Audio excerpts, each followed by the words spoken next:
स्वागत है आप सभी लोगों का मेरे चैनल साइंस टू टेक्नोलॉजी में। मैं अनुपम विपुल आप सभी लोगों का स्वागत करता हूं आज के शो कंप्यूटर वेडनेसडे में। आज हम लोग बात करेंगे नेक्स्ट जनरेशन यूएसबी के बारे में। तो आइए समझते हैं। तो सबसे पहले समझिए यूएसबी में प्रॉब्लम क्या है। तो सबसे बड़ा प्रॉब्लम ये है कि वो उसके नाम में भले लगा हुआ है यूनिवर्सल सीरियल बस, लेकिन वो यूनिवर्सल नहीं है, यानी कि हर जगह एक ही चीज़ नहीं लगता है। और स्टैंडर्ड के अंदर अगर आप बात करें, यानी कि जैसे बहुत सारी चीज़ में यूएसबी है, तो वो स्टैंडर्ड के अंदर सब स्टैंडर्ड है। यानी कि आप यूएसबी 3 ले सकते हैं, तो आपको एग्जैक्टली नहीं पता होगा, अगर आपको पूरा नोमेनक्लेचर नहीं पता है तो यूएसबी 3.0 क्या होता है, यूएसबी 3.1 जेन 1 क्या होता है, यूएसबी 3.2 जेन 1 क्या होता है। एक्चुअली ये तीनों एक ही चीज़ है। तो वही समझिए, स्टैंडर्ड के अंदर ये लोग सब स्टैंडर्ड की हैं। यूएसबी 3 का जब नामांकन हो रहा था तो हमको लगता है कुछ ज़्यादा फूक लिए थे, कि मतलब एक बार बेवकूफ़ी की कि ठीक है चलो, जो प्रोडक्ट रिलीज हो चुका है, जो मार्केट में डाल चुके हैं, उसको रीनेम करेंगे। पता नहीं किसी ने क्यों थप्पड़ नहीं मारा कि भाई ऐसा नहीं कर सकते, जो प्रोडक्ट निकल चुका है मार्केट में उसका नाम नहीं चेंज किया जा सकता। नहीं, उसको चेंज किया। चलो वो भी एक बार होता है, कभी इंसान ही है, गलती होती है। फिर से उसको चेंज किया। ये यूएसबी 3.0 सब मार्केट में प्रोडक्ट आया, यूएसबी 3.0, चलो ठीक है, बल्ले बल्ले उसको फिर रीनेम कर दिया। प्रोडक्ट तो मार्केट में आ चुका है, शेल्फ में आ चुका है, आप सामान खरीद चुके हैं, अब उसका नाम तो चेंज होगा नहीं, लेकिन उन्होंने चेंज कर दिया यूएसबी एसोसिएशन ने, यूएसबी 3.1 जेन 1। चलो ठीक है। उसके बाद फिर से किया गया यूएसबी 3.2 जेन 1। लाइक कितना ज़्यादा फूके थे भाई।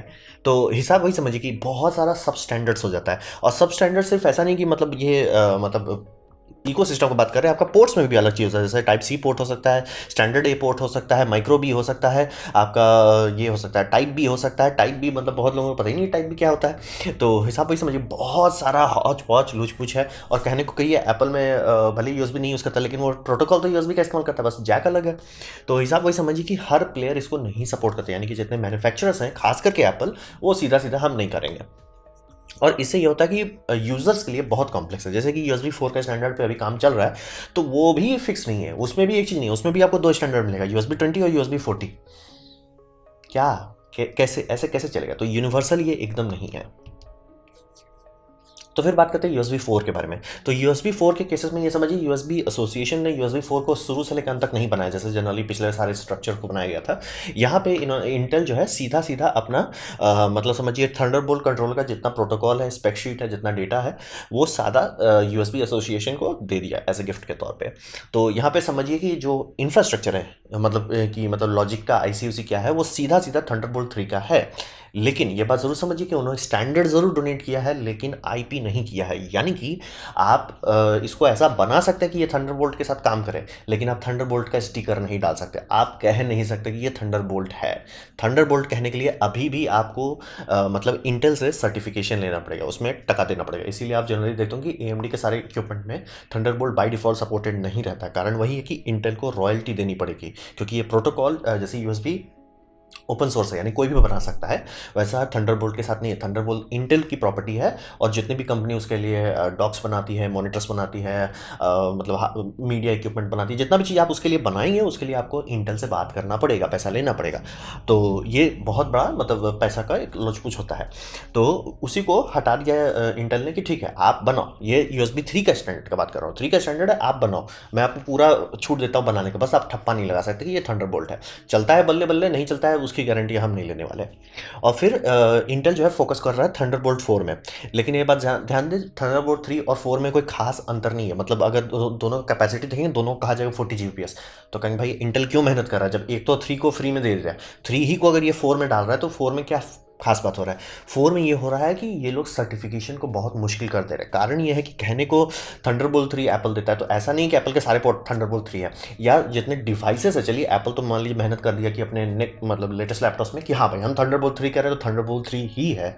बाकी सारे जो इक्विपमेंट्स हैं वो सारे लुचपुच आने लगे। जैसे कि कहने को वो 40 जीबीपीएस देना चाहिए, जिसका ट्रांसलेशन होता है कि एटलीस्ट मतलब 3 जीबीपीएस से आपका डेटा इधर से उधर हो जाना चाहिए। वो नहीं हो पा रहा है, क्योंकि मतलब एक होता है कोई भी डिवाइस आप बनाते हो तो उसमें आप टेस्टिंग करनी होती है ना। जैसे कि कहने को आप ये ले लेते हैं, क्या बोलते हैं, एसएसडी ले लेते हैं। ज़रूरी नहीं है कि हर एसएसडी जो मतलब उसके पैकेजिंग पे लिखा है वही स्पीड पे चलता है, रियल लाइफ में बहुत कम चलता है। तो थंडरबोल्ट में ये बहुत शिकायत है, थंडरबोल्ट का कैपेसिटी कुछ ज़्यादा ही है। लेकिन बहुत कम कंपनी उसे अचीव कर पाई। तो हिसाब ये है कि थंडरबोल्ट 4 का जो है वो स्पेसिफिकेशन इतना टाइट कर दिए हैं कि लुच-पुच अब आप नहीं कर सकते। मतलब अगर हम आपका टेस्ट करते हैं और दिखता है कि आप टेस्ट फेल हो रहे हो, सीधे आप थंडरबोल्ट 3 ही बोलिए, 4 आपको हम नहीं बोलने देंगे। 4 का ये मतलब था कि मैं अगर 4 कह रहा हूँ तो 40 जीबीपीएस का आपका थ्रूपुट होना चाहिए, यानी आप जो माइक्रो कंट्रोलर इस्तेमाल कर रहे हैं, जो प्रोसेसर इस्तेमाल कर रहे हैं, वो मतलब एकदम आंख मूंद करके कोई भी यूजर उसका कोई भी प्रोडक्ट खरीदेगा जिसपे ये स्टैंप रहेगा थंडरबोल्ट 4 का, वो आराम से फुल थ्रूपुट पे चले। ये मतलब समझिए स्पेसिफिकेशन में जो लुच-पुच है उसको हटा दे रहे कि भैया कहने को आप कह दे रहे हो थंडरबोल्ट, लेकिन चल रहा है घूम फिर के यूएसबी 3 का स्पीड पे, तो क्या फायदा है। तो वो सब हटाया जा रहा है। मतलब समझिए रूल रेगुलेशन को एकदम हार्ड कर दे रहा है कि नहीं, बस आप कहने को थंडरबोल्ट कर दीजिए, वैसे काम नहीं चलेगा। और अगर आप बहुत लोग बोले नहीं मैं थंडरबोल्ट बनाना चाहता हूँ लेकिन वो 4th का स्टैंडर्ड नहीं मीट कर, कोई बात नहीं, वो यूएसबी में मैंने दे दिया है, कहिए कि यूएसबी 4 इक्विपमेंट है, तो हिसाब वही समझिए। और यूएसबी सी से ये लोग एकदम लॉक कर दे रहे कि भैया तुमको सीधे सीधे यूएसबी सी इस्तेमाल करना है।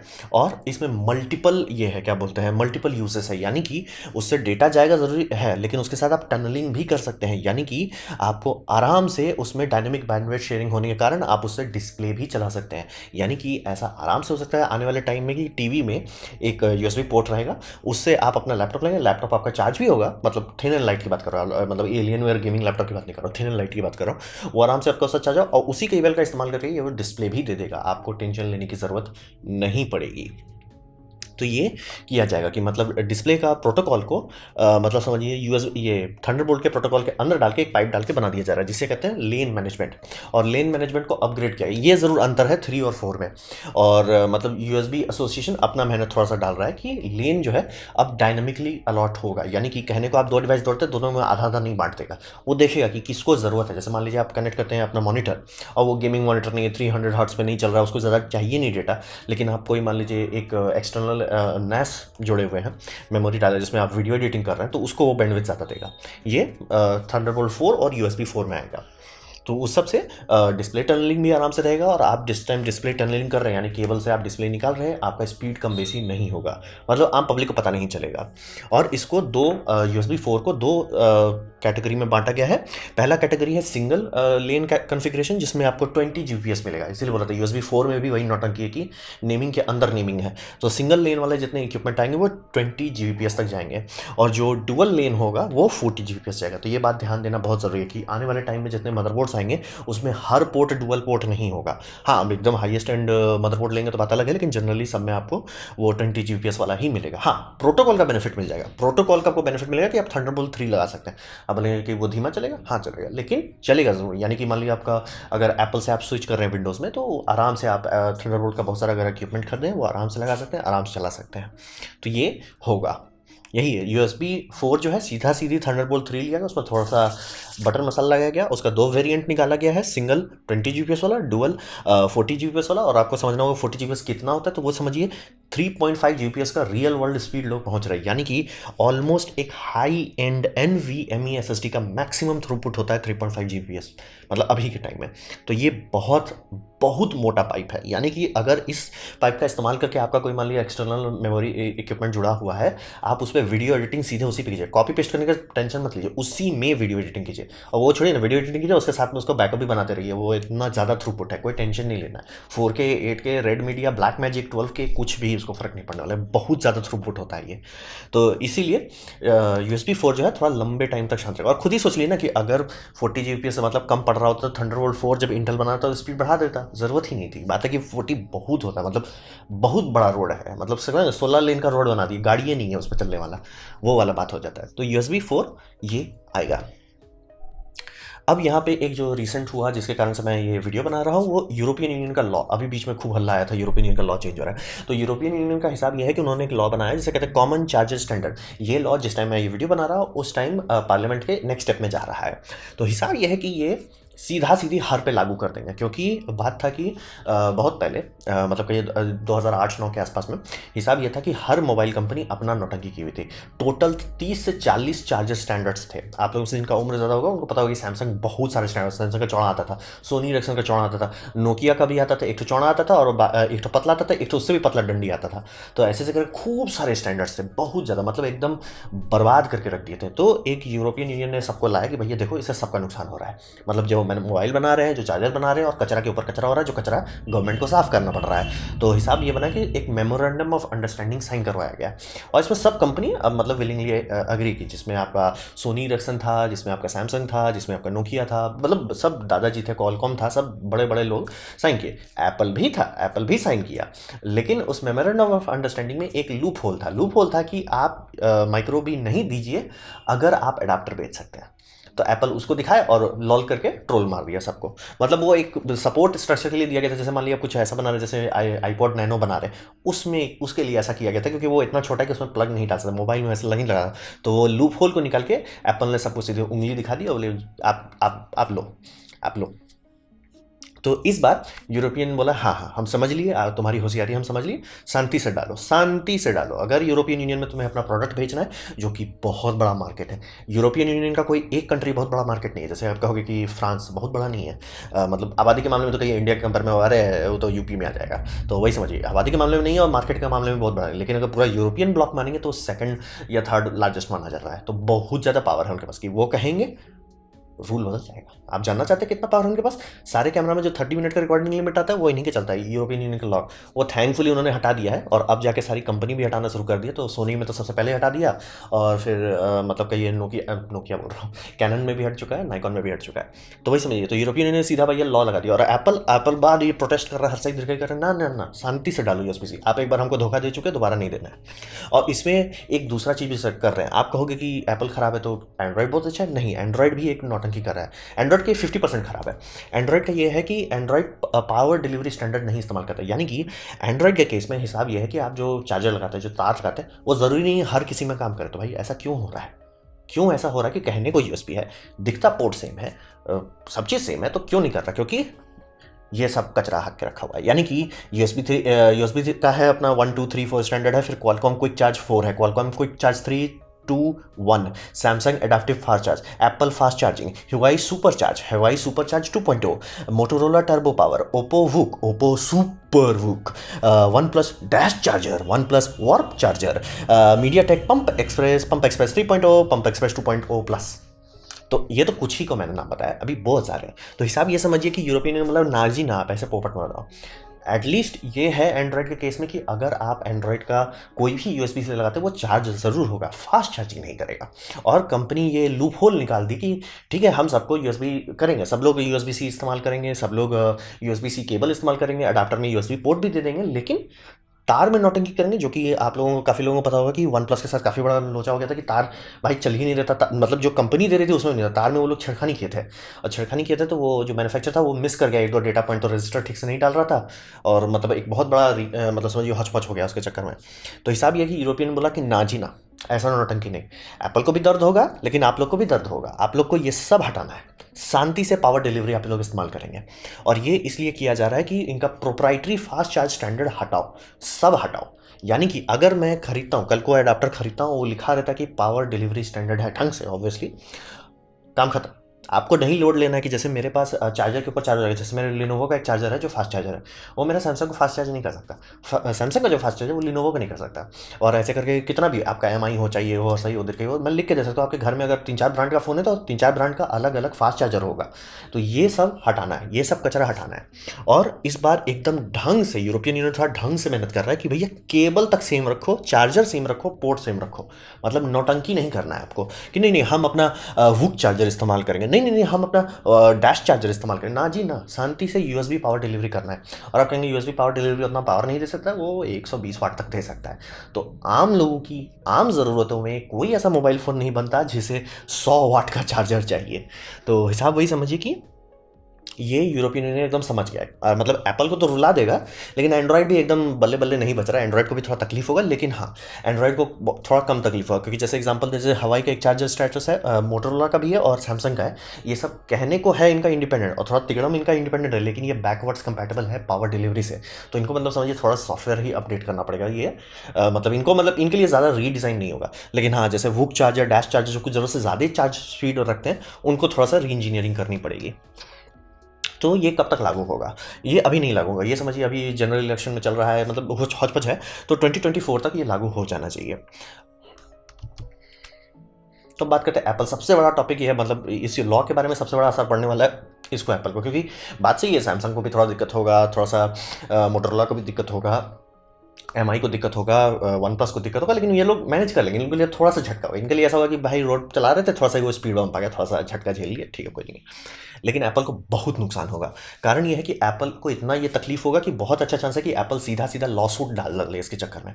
अभी तक तो नहीं डाला, और चांसेस है कि यूरोपियन यूनियन अगर आपके सामने खड़ा है तो भैया आपका लॉ सीधे रिजेक्ट कर दिया जाएगा, कि मतलब हम आपको नहीं, कि कंट्री नहीं है ना, कंट्री के एसोसिएशंस है, कई सारे कंट्री हैं, तो आप ऐसा नहीं कर सकते। जैसे ब्लू ओरिजिन समझिए, नासा को रोक सकता है, रोक दिया था कि भैया नहीं आप रुको, आप हमें मौका दो हमें केस लड़ने का, तो वो एक देश के अंदर किया जा सकता है, लेकिन यूरोपियन यूनियन में नहीं कर सकते, किसी एक देश का नहीं है। तो यूरोपियन यूनियन में आप अपील को जरूर कर सकते हो, लेकिन चांसेस है कि जीतोगे नहीं। तो एप्पल लेकिन ज़रूर कोशिश करेगा। कारण ये है कि एप्पल को बहुत पैसा आता है डोंगल से। अब लेकिन डोंगल से ज़्यादा पैसा आईफोन में आता होगा नहीं। कारण ये है कि आईफोन का जैसे आप लोग कई जगह सुनते होंगे कि $200 में बनता है, 1000 में बेचा जाता है, तो आप तो सोचेंगे बम प्रॉफिट नहीं, क्योंकि आईफोन आप हार्डवेयर का दाम जान सकते हो, सॉफ्टवेयर का R&D बनाना, यानी कि उसके लिए ऑपरेटिंग सिस्टम लिखना, उस ऑपरेटिंग सिस्टम को अपडेट देना, उसके लिए जितने लोगों को आपको हायर करना पड़ेगा, एक बहुत बड़ा खर्चा होता है। तो कहा जाता है कि मतलब ये $200 आप तो का हार्डवेयर सीधा सीधा खाया, फिर आपका कहिए $200 सीधा सीधा वो जो जिसमें सॉफ्टवेयर जा रहा है उसके लिए जाएगा, फिर आपका रिसर्च एंड डेवलपमेंट, फिर मार्केटिंग, तो टोटल जो आपका प्रॉफिट हो रहा है कंपनी को आंख मूंद करके, नहीं भैया मैंने ये बेचा, एक आईफोन पे मुझे कितना प्रॉफिट हो रहा है, वो कहिए 30-40% होता है। वो भी बहुत ज़्यादा बता रहा हूँ, रियल लाइफ में उतना भी नहीं होता, क्योंकि मार्केटिंग के बाद आप थोड़ा सा रखोगे कंपनी का बफर का, कि मान ली किसी दिन कोरोना हो गया या कुछ हो गया, तो वो थोड़ा सा मतलब उतना प्रॉफिट नहीं होता है। डोंगल सब जो है बनता $1 में है और बेचते हैं $20 में, यानी ये दबा के पैसा बनाता है, दबा के। और ये मल्टीप्लायर बहुत हाई रखता है, यानी कि आईफोन का मल्टीप्लायर जैसे कह लीजिए कहा जाएगा 0.5 है, मतलब ज़्यादा बढ़ाता नहीं है, मतलब स्टॉक मार्केट के हिसाब से देखें। लेकिन ये सब ये दिखाता है कि भैया आप हमसे मतलब $1 मिलियन डाले और $1 बिलियन निकाल लिए, ये बहुत ज़्यादा मल्टीप्लाई करता है पैसा। इसीलिए एप्पल इस पर दबा के पैसा खर्च कर रहा है, इसीलिए एप्पल हर जगह अपना प्रोप्राइटरी करता है, इससे प्रॉफिट होता है उनको। दूसरा इनका कंट्रोल जो इकोसिस्टम पे वो भी खत्म हो जाएगा अगर मतलब गवर्नमेंट ही फोर्स कर देती नहीं भैया आप शांति से USB-C करो। क्योंकि अभी अगर आप एप्पल का लैपटॉप लेते हैं, आप USB-C का कोई डोंगल ये लेते हैं, मतलब कैप्चर कार्ड लेते हैं, वो काम ही नहीं करेगा। मतलब कहने को USB-C है, कहने को मतलब एप्पल कर नहीं हम USB-C दे रहे हैं, लेकिन एप्पल काम नहीं करने देगा उसको। क्यों? अरे भैया आप मेरा तो नहीं खरीदे ना, हम आपको ऐसे कैसे कैप्चर करने दें। आप लिटरली डेल का लीजिए काम करेगा, आप HP का लीजिए काम करेगा, आप लिनोवो में लीजिए काम करेगा, एप्पल में लगाइए नहीं, और डोंगल नहीं काम करेगा। जो सब में काम करा अलग अलग, क्योंकि एप्पल नौटंकी करता है कि भैया ये डोंगल खरीदिए ना महाराज, हमको प्रॉफिट दीजिए। तो इकोसिस्टम का कंट्रोल जैसे ही खत्म होगा तो वो दिक्कत हो जाता है। और प्लस एप्पल का जब भी ये लोगो देते हैं, किसी भी ब्रांडेड कंपनी की बात कर रहा हूँ, चाहे वो सोनी हो, चाहे एंकर हो, चाहे जो भी मतलब ब्रांडेड कंपनी को ये स्टैम्प देना पड़ता है कि made for iPhone, iPad, iPod, made for iPhone, iPad, और आई वॉच भी आजकल आने लगा है। ये मेड फॉर जो है ये स्टैम्प बहुत महंगा आता है, एप्पल को रॉयल्टी देनी पड़ती है, मतलब आपको एप्पल को पैसा देना पड़ेगा इसके लिए, इससे भी बहुत पैसा आता है। इसीलिए एप्पल मतलब टूट पड़ेगा, लड़ मरेगा, लेकिन ये सब नहीं हटाने वाला है। एप्पल को ये कचरे से बहुत प्रॉफिट होता है, और ये प्रॉफिट वैसा है ना जो पब्लिक को नहीं दिखती, लेकिन स्टॉक होल्डर्स को दिखता है कि भैया आप मतलब मुझसे 100 ले रहे हो और आप 100 को 1000 बना के दे रहे हो।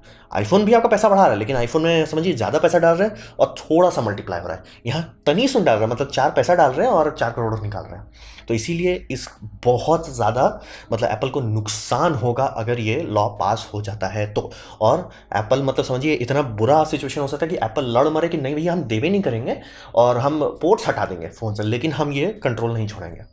और वो समझिए कि थर्ड पार्टी का तो सीधा सीधा बल्ले बल्ले हो जाएगा, भैया हमको लाइटनिंग का IP नहीं देना पड़ेगा, क्योंकि लाइटनिंग पोर्ट जैसे मैंने आपको बताया थंडरबोल्ट इंटेल का प्रोप्राइटरी है, लाइटनिंग एप्पल का प्रोप्राइटरी है, आप नहीं बना सकते। तो इसी कारण से एप्पल को बहुत नुकसान होगा, मतलब पैसा में नुकसान होगा। पब्लिक को बहुत अच्छा होगा, पब्लिक का सब बल्ले बल्ले हो जाएगा, लेकिन एप्पल को बहुत दर्द होगा। और एप्पल मुंह खोल कर रो भी नहीं पाएगा कि वो बोलेगा दुखड़ा वाला चीज़ रोएगा कि अरे इससे इनोवेशन कम होता है। सीधे बोलो भाई कि आप भूखे मर जाओगे, कि फालतू का जो आप पैसा लूट रहे हो, जिसमें मतलब बहुत कम पैसा डाल के बहुत ज़्यादा निकाल रहे हो, वो कम हो जाएगा। तो इसीलिए एप्पल लड़ मरेगा, लेकिन ये पोर्ट देना उनके लिए बहुत दिक्कत है, क्योंकि हमको भी नहीं समझ जब iOS के टैबलेट में आप दे रहे हो USB-C, तो फ़ोन में क्यों नहीं दे रहे हो। समझ में टैबलेट उतना बिकता नहीं है, लेकिन अगर मतलब उनका टैबलेट देखिएगा कितने यूनिट्स बेचे जा रहे हैं, आईफोन उससे कई गुना ज़्यादा है, कई गुना ज़्यादा है। तो कई गुना ज़्यादा चीज़ में आप दोगे ना, पोर्ट दोगे, अब उसमें आप कह सकते हो कि नहीं देखिए बैकवर्ड्स कंपैटिबल है, हमारे पुराने वाले पोर्ट्स चल रहे हैं। तो ये जो है पैसा बनाने वाला सिस्टम एप्पल तो छोड़ेगा नहीं। तो अब बात करते हैं उम्मीद क्या है। तो उम्मीद ये है कि ई वेस्ट जो है बहुत कम होना है, क्योंकि ये एंड्रॉयड का ये जो सिस्टम है बहुत बुरा नहीं है, मतलब एप्पल के कंपेयर में तो बल्ले बल्ले है, लेकिन इसमें बेटर हो सकता है कि आपको हवाई का हो, सैमसंग का हो, वन प्लस का हो, मोटोरोला का हो, वो सब की ज़रूरत नहीं होनी चाहिए। सीधा सीधा या तो मेरा नॉर्मल है या तो फास्ट चार्जर है। अब फास्ट चार्जर में अगर लेवल्स हैं, जैसे मान लीजिए कि पावर डिलीवरी में बहुत सारे स्टैंडर्ड्स हैं, सीधा सीधा कोई भी अडाप्टर 120 वाट का नहीं होगा, कुछ 60 वाट के कुछ भी हो, वो एटलीस्ट 60 वाट तो दे सके आपके मोबाइल को। जैसे मान लीजिए कल के भविष्य के फ़ोन आते हैं जो 120 वाट तक का लोड ले सकते हैं, चलो बल्ले बल्ले, लेकिन मान लीजिए आपने 60 वाट का लगाया। अभी का जो सिस्टम है कि एग्जैक्टली वो 100 लेगा, नहीं तो वो मतलब 10 वाट पर डिफॉल्ट चार्जिंग करेगा, वो सब हटे। और इसमें यूरोपियन यूनियन काफ़ी लॉ लगा के एकदम पड़ा हुआ है कि नहीं, अब आप लोगों को क्लियर कट बताना है, केबल भी सेम होना चाहिए, डिलीवरी स्टैंडर्ड्स भी सेम होने चाहिए, आप नौटंकी नहीं कर सकते।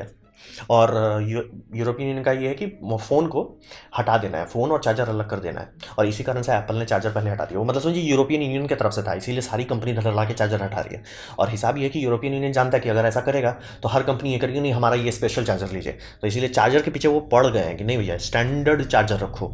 आप भले कह सकते हो कि हमको 60 वाट का चार्जर, जैसे मान लिया क्या निंटेंडो स्विच को भी उनको फॉलो करना पड़ेगा। तो निंटेंडो स्विच बोल सकता है देखो आप USB-C इस्तेमाल करो, लेकिन पावर डिलीवरी हो और 60 वाट का हो, ये उनको कहना होगा क्लियर कट, नौटंकी नहीं कि हमारा वुक चाहिए, वार्प चाहिए, हुला लला चाहिए, झिंगा लला चाहिए, नहीं, शांति से पावर डिलीवरी, ये स्टैंडर्ड, काम खत्म। और इससे ये होगा कस्टमर एक्सपीरियंस बेटर होगा कि हर चीज़ में अगर USB-C पोर्ट आ जाता है तो आपको लोड नहीं लेना पड़ेगा ना, मतलब अभी बहुत लोड लेना पड़ता है बहुत सारी चीज़ों के लिए, वो खत्म हो जाएगा, टेंशन नहीं है। मतलब आपका प्रिंटर से लेके, आप कार्ड रीडर से लेके, मेमोरी स्टिक से लेके, एक्सटर्नल हार्ड ड्राइव से लेके, इवन मॉनिटर में, टीवी में, सब में USB-C आ सकता है।